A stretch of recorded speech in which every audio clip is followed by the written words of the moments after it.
सेहत की बात, ये मंच उन डॉक्टर्स के लिए है जो अपनी स्पेशलिटी सामान्य जनता तक पहुंचाना चाहते हैं। हम सभी डॉक्टर मित्रों को आमंत्रित करते हैं कि आइए अब आपकी स्पेशलिटी जिस डिसीज पर आप प्रैक्टिस कर रहे हैं उसकी सटीक जानकारी जन सामान्य तक पहुंचाइए और अपने हॉस्पिटल की सारी सुविधाएं हमारे माध्यम से मरीजों तक पहुंचाएं। अधिक जानकारी के लिए हमें संपर्क करें।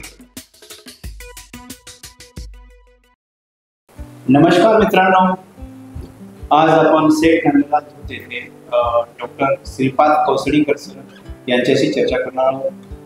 हे MD मेडिसिन ऑन्कोलॉजिस्ट आहेत, विभाग प्रमुख सेट नंदलाल येथे ते कार्यरत आहेत। यांच्याकडे जवळपास 25,000 केसेस यांनी हाताळलेल्या आहेत आणि खूप चांगला यांचा अनुभव आहे। असे डॉक्टर श्रीपाद कौसडीकर सर यांच्याशी आपण चर्चा करणार आहोत। कॅन्सर म्हणजे काय, कॅन्सरला जे घाबरतात त्याबद्दल आपण त्यांच्याकडून ऑन्को रेडिएशन जे असतात त्याबद्दल आपण सविस्तर चर्चा करणार आहोत।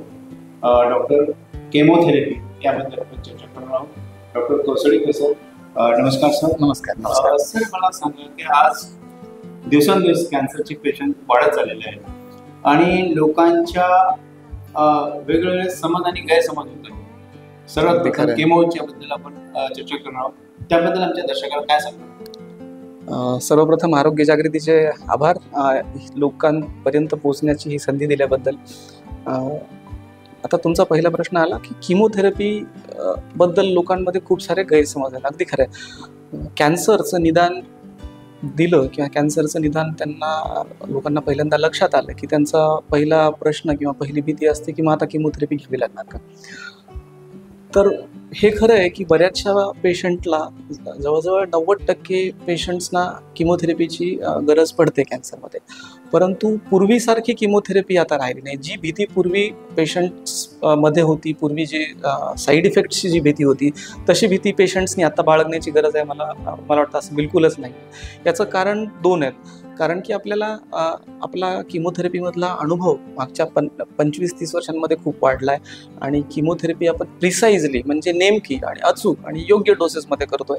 शिवाय सपोर्टिव्ह केअर खूप चांगली वाढली आहे, म्हणजे त्यासाठी ते त्रास कमी व्हावेत म्हणून त्यासाठीची जी औषधी आहे ती बऱ्याच चांगल्या प्रमाणामध्ये वाढलेली आहे। दुसरं महत्त्वाचं म्हणजे किमोथेरपीसाठीच किंवा किमोथेरपीचे पर्याय म्हणून टार्गेटेड थेरपी आणि इम्युनोथेरपी हे 2 महत्त्वाचे असं म्हणूया की कॅन्सर विरुद्धची शस्त्रच आपल्या हाती लागलेली आहेत आणि त्यामुळं आपली जी ट्रीटमेंट आहे ही अधिक परिणामकारक झाली आहे आणि दुष्परिणाम विरहित, साईड इफेक्ट शिवाय करता येणं शक्य झालं आहे। त्यामुळे मला असं वाटतं की रुग्णांनी किमोथेरपीची अगदीच भीती बाळगू नये। सर, म्हणतात की टार्गेटेड थेरपी आणि इम्युनोथेरपी म्हणजे काय असतं आमच्या दर्शकांना?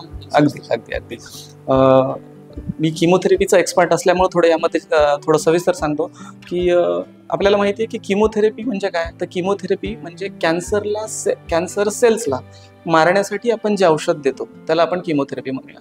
जी कन्व्हेन्शनल किमोथेरपी आहे किंवा जे आपण वर्षानुवर्षे जी किमोथेरपी वापरत आलो आहे ती अशा पद्धतीनं काम करते की ती रॅपिडली डिवायडिंग म्हणजे लवकर विभाजित होऊन मोठं होणाऱ्या सेल्सला मारते। कॅन्सर सेल्स ह्या लवकर विभाजित होत असतात आणि लवकर गाठ वाढत असते, त्यामुळं ती तिथे अधिक काम करते। पण त्यासोबतच शरीरामध्ये माणसाचं जे रक्त असतं ते लवकर बदलत असतं। लाल रक्तपेशी, पांढऱ्या रक्तपेशी ह्या लवकर बदलत असतात। तसंच आपली स्किन असते, त्वचा असते, ते लवकर बदलत असतं। आपल्याला जे केस असतात ते नवीन येत असतात किंवा लवकर बदलत असतात। तसंच तोंडामधलं आवरण जे असतं, आम्ही आमच्या भाषेमध्ये म्युकोजा म्हणतो त्याला, तर हे देखील लवकर बदलत असतं। तर जी कन्व्हेन्शनल किमोथेरपी जी आपण नेहमी देतो ती किमोथेरपी कॅन्सर सेल सोबतच ह्या अवयवांवर किंवा ह्या शरीराच्या भागांवरही परिणाम करते। त्यामुळं आपल्याला जे आपल्या नेहमीच्या पाहण्यात आहे की कॅन्सर किमोथेरपी घेतल्यानंतर रुग्णाचे केस जातात किंवा तोंडातलं येतं किंवा कधी रक्त कमी होतं किंवा ताप येतो, अशा ज्या साईड इफेक्ट आहेत हे ह्यामुळे दिसतात। आता टार्गेटेड थेरपीनं होतं असं की टार्गेटेड थेरपीमध्ये हा आजार अचूकतेनं फक्त कॅन्सर सेल्सवरच काम करतो आणि त्यामुळे तो शरीरातल्या नॉर्मल सेल्सवर त्याचा परिणाम दिसत नाही, दुष्परिणाम दिसत नाही आणि म्हणून ट्रीटमेंट ही जास्त परिणामकारक होते शिवाय जे साईड इफेक्ट नॉर्मल सेल्सवर किमोथेरपी काम करण्यामुळे होणार होते ते साईड इफेक्ट सगळे आपल्याला टाळता येतात. हे झालं टार्गेटेड थेरपीबद्दल. कौसलिक सरांनी खूप चांगला आपल्याला मार्गदर्शन केलं. सर मला एवढं सांगा की कॅन्सर झाला तर प्रत्येक रुग्णाला ही केमोथेरपी द्यावाच लागते का, असं लोकांचं पण एक गैरसमज त्याबद्दल. बरोबर, अगदी खरं. पहा, ह्यामध्ये ह्या प्रश्नाची योगाने एक फार महत्वाची बाब मला सांगावी वाटते की कॅन्सर विरुद्ध आपल्याकडे सगळ्यात एक मंत्र असेल जर असं म्हणलं तर लवकर निदान, वेळीच निदान. जर निदान लवकर झालं, अर्ली स्टेजमध्ये झालं, पहिल्याच टप्प्यामध्ये किंवा सुरुवातीच्याच टप्प्यांमध्ये झालं तर आपल्याला कमी ट्रीटमेंट्समध्ये, कमी थेरपीमध्ये आपण पेशंटला बरं करू शकतो किंवा त्यांची ट्रीटमेंट करू शकतो. पण आपल्याकडे होतं असं, आपण पाहतो की पेशंट्समध्ये असणाऱ्या भीतीमुळं, आजाराची भीती, ट्रीटमेंटची भीती किंवा बरेचदा आर्थिक काय परिणाम होते म्हणजे आर्थिक तजवीज करण्याची भीती ह्यामुळं, आणि दुसरं म्हणजे स्त्रियांमध्ये किंवा काही पेशंट्समध्ये असणाऱ्या संकोच की त्यामुळं आजाराचं निदान लवकर होत नाही. आजाराचं निदान उशिरा झाल्यामुळं अधिकाधिक ट्रीटमेंट करावी लागते. तर आता तुमच्या प्रश्नाकडे येताना जेवढं निदान लवकर तेवढ्या ट्रीटमेंट्स कमी. त्यामुळं आपल्याकडे भारतामध्ये असं पाहण्यात आले की जवळजवळ 65 ते 70% कॅन्सर्स हे ॲडव्हान्स स्टेजमध्ये येतात. त्यामुळं खूप साऱ्या पेशंट्सला, जवळजवळ 90% पेशंट्सला असं आहे की सिस्टमिक थेरपी गरजेची असते. सिस्टमिक थेरपीमध्ये 3 बाबी येतात: किमोथेरपी, टार्गेटेड थेरपी किंवा इम्युनोथेरपी. जी आपण शरीरभर ज्या ज्या ठिकाणी आजार आहे तिथे ही सिस्टमिक थेरपी काम करते. तर हे खरं आहे की बऱ्याचशा पेशंटला किमोथेरपीची गरज पडते. सर आता जसं म्हटलं की आर्थिक समजून वाचते ट्रीटमेंटसाठी, तर शासनाच्या योजना पण भरपूर आहेत. अगदी खरं आहे. जसं सेठ नंदलाल हॉस्पिटलमध्ये कॅन्सर बद्दल तर योजनाबद्दल चर्चा आहेच आहे आणि सगळ्या योजना आपल्याकडे असतातच. तर रुग्णांना काय संदेश देणार? अगदी खरं आहे. रुग्णांना माझा संदेश हा असेल, आपण आता जशी चर्चा केली तशी सर्वात प्रथम आपल्याला काही त्रास जाणवल्यास जवळच्या योग्य डॉक्टरांकडे जाऊन त्याचं तपासणी करणं आणि निदान करून घेणं गरजेचं आहे. त्या योगानं आपल्याला ह्या आजाराचं निदान लवकर झालं तर ट्रीटमेंट चांगली करता येईल आणि आजाराला बरं देखील करता येईल. तर हे सगळ्यात महत्त्वाचं म्हणजे वेळीच निदान. मी परत एकदा सांगेन, स्त्रियांनी विशेषतः स्तनाचा कॅन्सर स्त्रियांमध्ये खूप कॉमन असतो किंवा गर्भाशयाच्या मुखाचा कॅन्सर खूप कॉमन असतो. तर त्यांना बरेच वेळेला याबद्दल संकोच असतो. तो संकोच न बाळगता योग्य डॉक्टरांना दाखवून घेऊन, काही अडचणी असतील तर त्या लवकरात लवकर तपासून घेऊन याचं निदान करून घेतलं पाहिजे. ह्यानंतर योग्य वेळी जर निदान झालं तर आजच्या घडीच्या आधुनिक ट्रीटमेंट्सनी आपण पूर्ण बरं होऊ शकतो आणि त्या पलीकडे आपण नॉर्मल लाईफ जगू शकतो. हे मला वाटतं त्यांनी लक्षात घेतलं पाहिजे. आणि तिसरं, आर्थिक बाबीबद्दल तुम्ही म्हणालात तसं शासनाच्या खूप चांगल्या योजना जसं की प्रधानमंत्री आरोग्य योजना ह्या वाईड स्प्रेड आहेत, सगळीकडे उपलब्ध आहेत. तसंच त्या दूध हॉस्पिटलमध्येही उपलब्ध आहेत. अधिकाधिक त्या योजनांचा फायदा कसा करून देता येईल याबद्दलही इथे प्रयत्नशील सगळे डॉक्टर्स असतात. तर शिवाय इन्शुरन्सेस आहेत किंवा ह्या सगळ्यांचा मला वाटतं त्या पेशंट्सनी फायदा घेऊन वेळेवर ट्रीटमेंट करणे, पूर्ण ट्रीटमेंट करणे आणि डॉक्टरांकडे वेळेवर पोचणे हे जर लक्षात घेतलं तर आपण कॅन्सरच्या रोगावर बऱ्यापैकी मात करू शकू असं मला विश्वास आहे.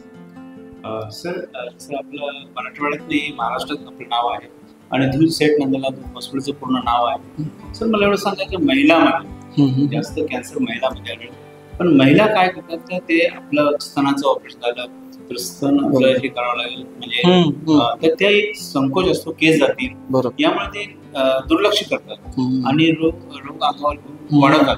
तर अशा रुग्णांना आपण काय संदेश, जर वेळेस उपचार झाला नाही तर काय होऊ शकतं? खरं स्तनाचा कॅन्सर तुम्ही जसं म्हणता तसं भारतामध्ये स्त्रियांमध्ये आढळणारा सर्वाधिक प्रमाणात आढळणारा कॅन्सर आहे. 4 कॅन्सर रुग्णांपैकी एकाला स्तनाचा कर्करोग असतो स्त्रियांमध्ये. तेव्हा याचं प्रमाण खूपच मोठं आहे आणि याबद्दल जागरूकता होणे अगदीच गरजेचं आहे. तर स्त्रियांमध्ये एक गोष्ट खरी आहे की स्त्रियांना असं असतं की ही त्यांची ओळख आहे. तर त्यावेळेला जर स्तनाच्या कर्करोगाचं निदान झालं तर त्याचं ऑपरेशन करावं लागेल, स्तनाचं पूर्णपणे ते काढावं लागेल असं त्यांना बरेचदा संकोच असतो किंवा अशी त्यांना भीती असते. तर त्याबद्दल मी सांगू इच्छितो की जर नवीन म्हणजे लवकर जर निदान झालं, जर कर्करोगाचं निदान पहिल्या दुसऱ्या टप्प्यांमध्ये झालं, तर बरेचदा असं असतं की पूर्ण स्तन काढण्याची गरज पडत नाही. आत्ताच्या घडीला आपण औषधं देऊन तो रोग छोटा करू शकतो आणि अगदी मोजक्या भागातली शस्त्रक्रिया करून बाकीचं स्तन आपण वाचवू शकतो. ऑन्कोप्लास्टिक सर्जरीमुळं बऱ्याच प्रमाणात ते एस्थेटिकली म्हणजे स्त्रियांच्या सौंदर्याच्या दृष्टीने देखील आपण चांगल्या पद्धतीनं अशा सर्जिकल टेक्निक्स आता उपलब्ध झालेल्या आहेत. त्यामुळं वेळेत निदान झालं तर हा देखील अधिक एक महत्त्वाचा मला वाटतं भाग आहे की आपण पूर्ण स्तन काढण्याची गरज नाही पडत. दुसरं म्हणजे केस जाण्याबद्दल अगदीच खरं आहे की जवळजवळ प्रत्येक पेशंट आम्हाला विचारतो की केस जाण्याबद्दल किती असते. तर मी असं सांगू इच्छितो की केस जाण्याचं प्रमाण जरी किमोथेरपीमध्ये असलं, विशेषतः स्तनाच्या कॅन्सरसाठी जे आपण किमोथेरपी देतो, तर ते एका ठराविक काळापुरतं म्हणजे टेम्पररी असतं. आणि जसं किमोथेरपी पूर्ण होतात, अर्लियर स्टेजमधल्या कॅन्सर्समध्ये 6 किंवा 8 थेरपी आपण दिल्यानंतर जशा त्या पूर्ण होतात, त्यानंतर अगदी 1.5 ते 2 महिन्यांमध्ये जवळजवळ सगळ्या स्त्रियांचे केस परत पूर्ववत येऊ शकतात. आणि ते आल्याचा त्यांना मागाहून अनुभवही होतो आमच्या पेशंट्सला. पण मग सुरुवातीला ती भीती असते आणि तेवढ्या काळापुरतं त्याबद्दल थोडीशी एका प्रकारे संकोच असतो की आता केस गेले तर सर्वांना लक्षात येईल किंवा तो एक स्टिग्मा आहे. तर मला वाटतं त्या पलीकडे जाऊन त्या पुढच्या आजार बरं झाल्यानंतरचा पुढच्या आयुष्याकडे पाहून आपण हे लक्षात घ्यायला हवं की ही तात्पुरती बाब आहे. त्यासाठी बरेचदा आम्ही त्यांना विग वापरण्यासाठी किंवा अशा सगळे सल्ले देतो की ज्यामुळे तो वेळ देखील स्त्रिया चांगला व्यवस्थित घालवू शकतात. सर, तुम्ही माहिती खूप चांगली दिलेली आहे. सर, मला एवढं सांगा की जसं आता कॅन्सरचे सिम्पटम्स असतात, तोंडामध्ये असो किंवा ब्रेस्टचे असो किंवा सर्वायकल असं काय तुमचे काय सिम्पटम्स काय आपण आढळतात ते आपल्याला कळलं पाहिजे का आपल्याला कॅन्सर आलं. अगदी खरं आहे. लोकांना जागरूक व्हायचं म्हणजे लोकांना ह्या आजाराची लक्षणं माहीत असणं अगदीच गरजेचं आहे. सर्वाधिक प्रमाणात आढळणारा कर्करोग स्त्रियांमध्ये म्हणाल तर पहिल्या नंबरला ब्रेस्ट कॅन्सर म्हणजे स्तनाचा कर्करोग आणि दुसऱ्या नंबरला गर्भाशयाच्या मुखाचा कॅन्सर. ब्रेस्ट कॅन्सर हा जो आहे याच्यामध्ये स्त्रियांना स्तनामध्ये गाठ येणे किंवा बगलेमध्ये गाठ येणे किंवा स्तनाची जी स्किन आहे, जी त्वचा आहे, त्यामध्ये काही बदल जाणणे किंवा स्तनाग्रातून किंवा निप्पलमधून काही स्त्राव होणे किंवा कधी रक्त येणे, अशा प्रकारची लक्षणं आढळल्यास लगेचच तज्ज्ञांकडे त्यांनी जाऊन तपासणी करून घेणं गरजेचं असं मला वाटतं. ह्याशिवाय गर्भाशयाच्या मुखाचा जो कॅन्सर आहे यामध्ये साधारणतः असं आढळतं की पाळी गेल्यानंतर स्त्रियांना त्यानंतरच्या वयामध्ये जर परत रक्तस्राव झाला तर मात्र लगेचच स्त्रियांनी योग्य डॉक्टरकडे जाऊन तपासणी करून घेणं गरजेचं आहे. पाळी जाण्याच्या आधीच्या वयामध्ये स्त्रियांना जर संबंध ठेवल्यानंतर जर जास्त प्रमाणात पेन होत असेल, वेदना होत असतील किंवा संबंध ठेवल्यानंतर जास्त प्रमाणात रक्तस्राव होत असेल किंवा त्याशिवायही जास्त काही स्त्राव येत असेल, पांढरा स्त्राव किंवा रक्तस्राव असं दिसत असेल तर स्त्रियांनी योग्य तज्ज्ञांकडे जाऊन ती तपासणी करून घेणं गरजेचं आहे. पुरुषांमध्ये म्हणाल तर तोंडाचा कॅन्सर, ओरल कॅन्सर हा सर्वाधिक प्रमाणात कॉमन आहे. हा बऱ्याचदा तंबाखू खाणाऱ्या व्यक्तींमध्ये किंवा स्मोकिंग करणाऱ्या व्यक्तींमध्ये अधिक प्रमाणात आढळतो. परंतु त्याशिवाय काही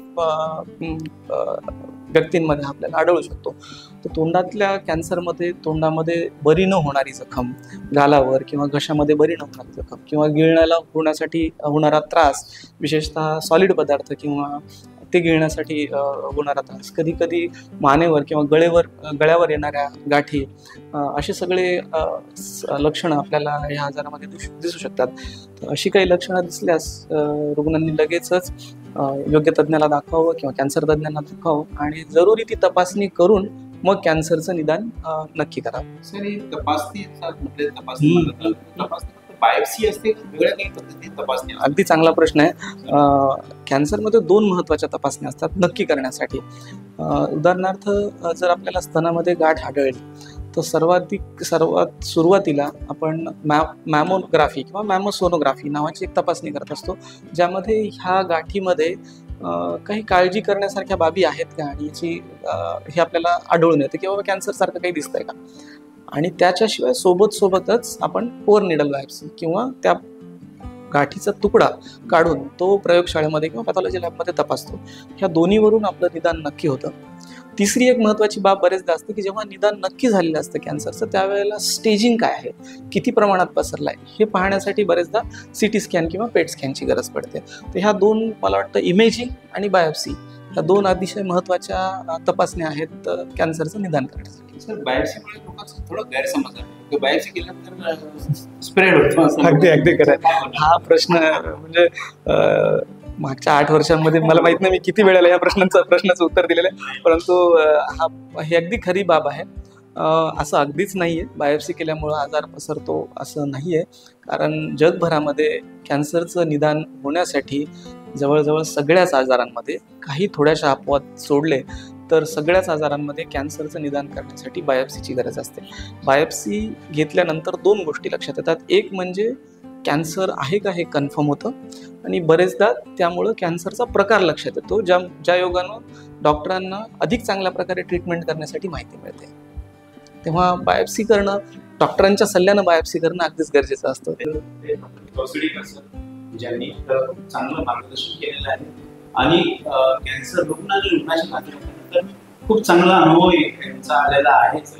पण यानंतरही रुग्णांनी संकोच न बाळगता वेळीच उपचार करून घेणं गरजेचं आहे.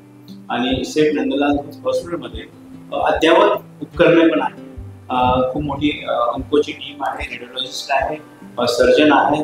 इथे म्हणजे एकाच ठिकाणी सर्व कॅन्सर रुग्णांवर उपचार केला. तरी रुग्णांनी आणि लक्षात घ्यायला पाहिजे की आपल्याला कोणतीही गाठ असो किंवा सगळे सिम्पटम्स आढळलं तर वेळीच कोणत्याही कॅन्सर तज्ञ डॉक्टरांकडे जाऊन त्याचा उपचार करून घेणं गरजेचं आहे. धन्यवाद सर, आपण खूप आपल्या अमूल्य वेळ दिलेला आहे आरोग्य. आणि ह्याच प्रकारे मी सेठ नंदलाल हॉस्पिटलचे जे पण स्पेशलिस्ट डॉक्टर आहे, तज्ञ डॉक्टर आहे, यांची माहिती आपल्याकडे पोहोचवण्याचा प्रयत्न करत आहोत आणि करणार आहोत. तरी पण सर्व दर्शकांना एकच विनंती आहे, कोणताही रोग झाला किंवा आपण स्पेशल आज केमोथेरपी बद्दल आपण बोललेलो आहोत.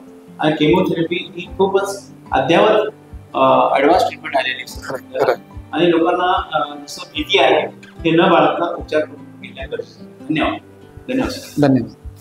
कैंसर के सामने जहां हर पल महत्वपूर्ण होता है, वहां एक ऐसी जगह है जो सहानुभूति, समर्थन और संवेदना प्रदान करती है.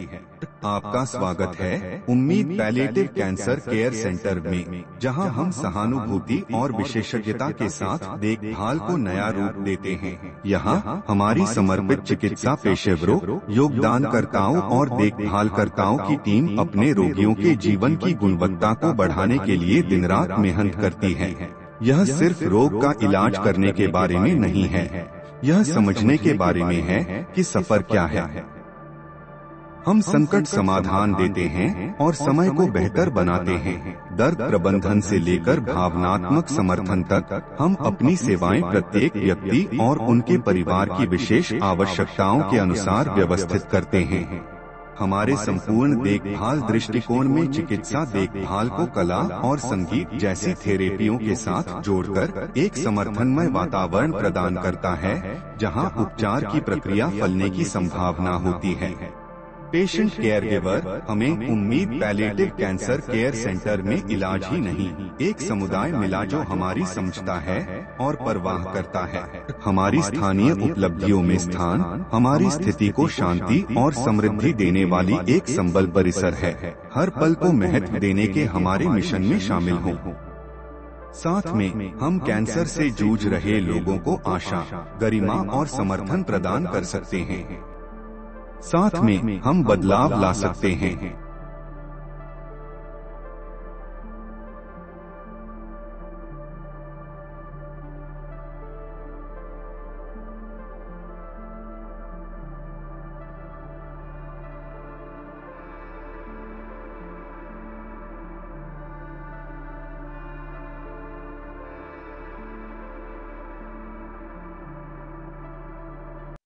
आरोग्य जागृती हेल्थ कार्ड योजना.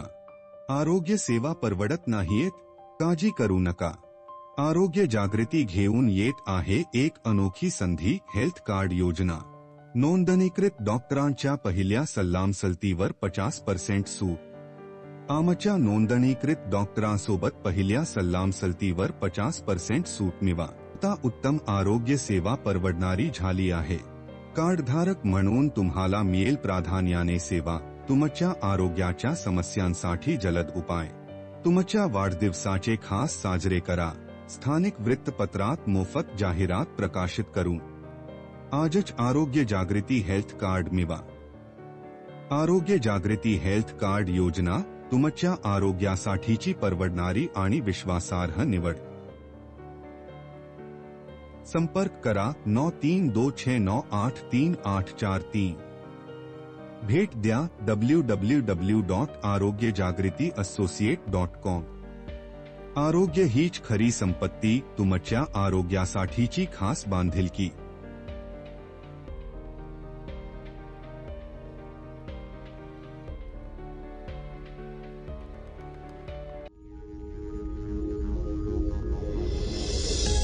आरोग्य जागृती.